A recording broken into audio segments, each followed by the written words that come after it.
বাঁধাকপিটা দিয়ে কি তৈরি করা যায় ভেবেই পাচ্ছি না। মা, তোমার হাতে বাঁধাকপি দেখছি।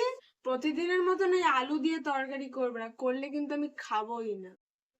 দাঁড়া দাঁড়া, একটা রেসিপির কথা মনে পড়েছে, সেটাই কিন্তু আজকে তৈরি করে তোকে খাওয়াবো। বাঁধাকপির এই রেসিপিটি তৈরি করার জন্য একটা মাঝারি সাইজের বাঁধাকপি নিয়েছি। তারপরে ছুরি দিয়ে বাঁধাকপির বোটাটা কেটে নিয়েছি। এবার একটা একটা করে পাতা এইভাবে খুলে নিচ্ছি। খুব সাবধানে খুলে নিতে হবে, কিন্তু একটু ছিঁড়ে গেলেও কোনো অসুবিধা নেই। সমস্ত পাতাগুলোকে এইভাবে ছাড়িয়ে নিয়েছি।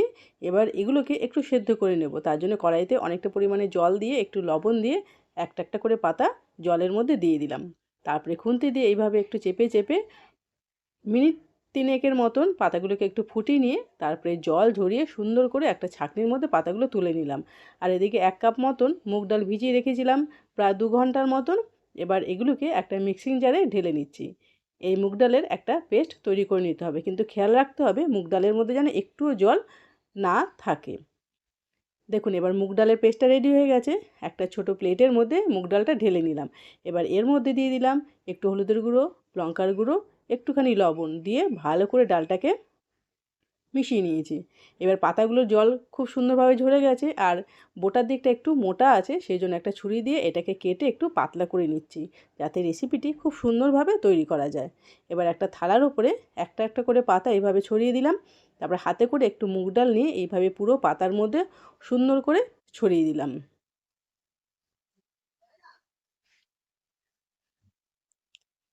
এভাবে একটা পাতায় ডালটা বেশ ভালো করে লাগানো হয়ে গেলে ওপর থেকে আর একটা পাতা দিয়ে দিচ্ছি, কিন্তু পাতাটা একটু ঘুরিয়ে দিতে হবে। এই পাতার ওপরেও আবার সুন্দর করে মুগ ডালটা ছড়িয়ে দিলাম। এইভাবে আবার একটা পাতা দিয়ে মুগ ডালটা এইভাবে ছড়িয়ে দিলাম। এইভাবে 3টে পাতা দিয়ে আমি এটা তৈরি করে নিয়েছি। এবার পাতার দু সাইডে এইভাবে মুড়ে দিতে হবে। তারপরে চেপে চেপে ভালো করে এরকম রোলের মতো তৈরি করে নিতে হবে। খেয়াল রাখতে হবে এখানে যেন খুব সুন্দরভাবে চেপে চেপে তৈরি করা যায়, ভেতরে ফাঁকা থাকলে কিন্তু হবে না। দেখুন কত সুন্দরভাবে বাঁধাকপির পাতা দিয়ে একটা রোলের মতো তৈরি করে নিয়েছি। এবার মুগ ডালের বাটাটা একটু পাতার গায়ে লাগিয়ে দিলাম। আমি এরকমভাবে দুটো তৈরি করে নিয়েছি। এবার একটা ফ্রাই প্যানে অল্প তেল দিয়ে এগুলোকে ভেজে নেব। ঢাকা দিয়ে 3-4 মিনিট ভেজে নেব। এদিকে একটা মশলা তৈরি করে নিচ্ছি। টমেটো, পেঁয়াজ আর আদা রসুন বাটা।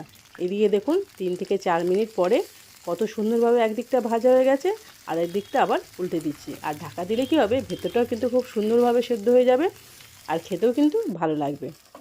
আবার ঢাকা দিয়ে দিলাম। দেখুন ঢাকা দেওয়ার পরে আবার 5 মিনিট বাদে এগুলোকে তুলে নিচ্ছি। খুব সুন্দরভাবে তৈরি হয়ে গেছে আর ঠান্ডা হয়ে গেছে। এবার এগুলোকে একটা ছুরির সাহায্যে ছোটো ছোটো করে কেটে নেব।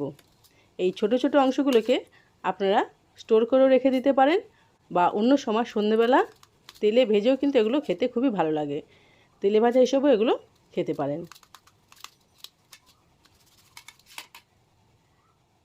দেখুন সবগুলো কাটা হয়ে গেছে, আর এক একটা দেখতে কত সুন্দর হয়েছে। এবার এটা রান্না করার পালা। কড়াইতে আবার একটু সর্ষের তেল দিয়ে তার মধ্যে গোটা গরম মশলা দিয়ে দিলাম, দুটো পেঁয়াজ কুচি দিয়ে দিলাম। পেঁয়াজটা একটু লাল লাল করে ভেজে নেব। পেঁয়াজটা নরম হওয়ার জন্য দিয়ে দিলাম স্বাদ মতো লবণ। এবার দিয়ে দিচ্ছি আদা রসুনের পেস্ট। ভেজে নেব যতক্ষণ না এর কাঁচা গন্ধ চলে যায়।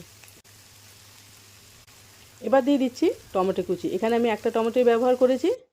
এবার সব মশলা দিয়ে খুব সুন্দরভাবে কষিয়ে নেব। দিয়ে দিলাম সামান্য একটু হলুদ, একটু লঙ্কার গুঁড়ো, কাঁচা লঙ্কা আর একটু ধনের গুঁড়ো।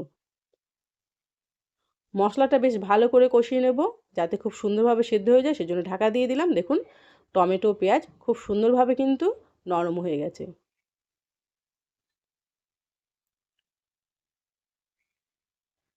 মশলাটা একদম কষানো হয়ে গেছে, তেল ছাড়তে শুরু করে দিয়েছে।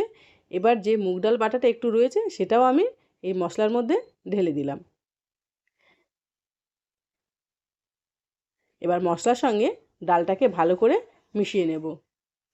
আর ডালটা দিলেই কিন্তু একটু শক্ত শক্ত হয়ে আসবে, সেই জন্য 2 থেকে 3 মিনিটের মতো ভেজে নিয়ে তারপরে এর মধ্যে মশলা দেওয়া একটু জল দিয়ে দিলাম। জল দিয়ে নেড়েচেড়ে এবার বাঁধাকপির টুকরোগুলো এর মধ্যে একটা একটা করে দিয়ে দিলাম।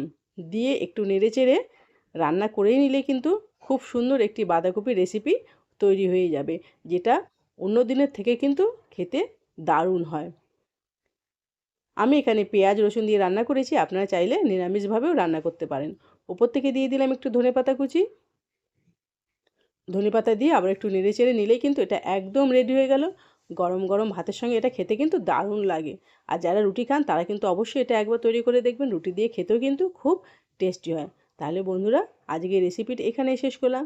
রেসিপিটি যদি আপনাদের ভালো লাগে তাহলে অবশ্যই কিন্তু একটা লাইক করবেন, কমেন্টস করবেন, আর বন্ধুদের মধ্যে কিন্তু অবশ্যই শেয়ার করে দেবেন। Thank you.